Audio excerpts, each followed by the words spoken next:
Peggy 18. So BioWare are known for creating these great RPGs that people really seem to connect with. What do you think is the secret?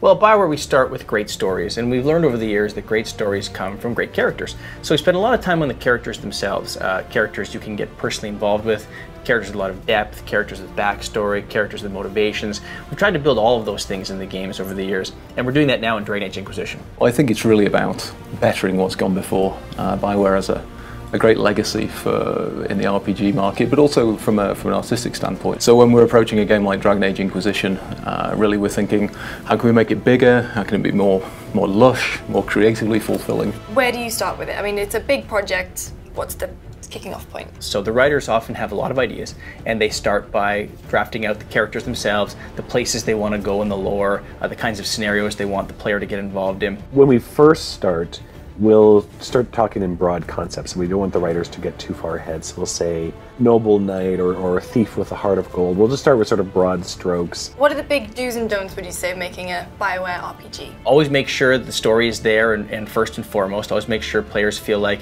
they're getting a big, epic story, something that you couldn't have in real life, something that feels like it's bigger than the player themselves. Do's and don'ts. Well, you do want to give the player a feeling that their choices matter. That we're not saying that you have to feel this way about whatever choice is being presented or whatever is happening in the world.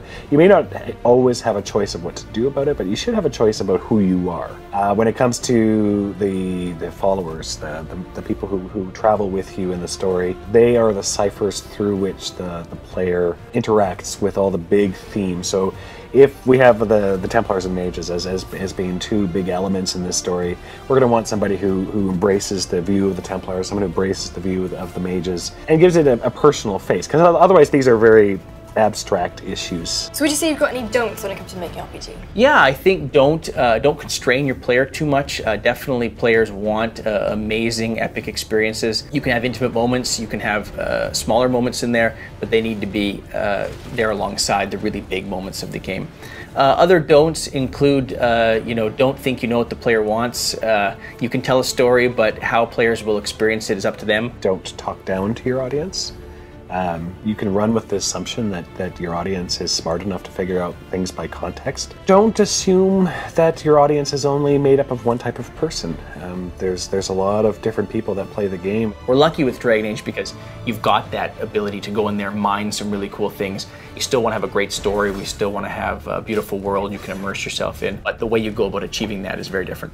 Aaron, thank you very much. And make sure you look out for more videos from my trip to BioWare.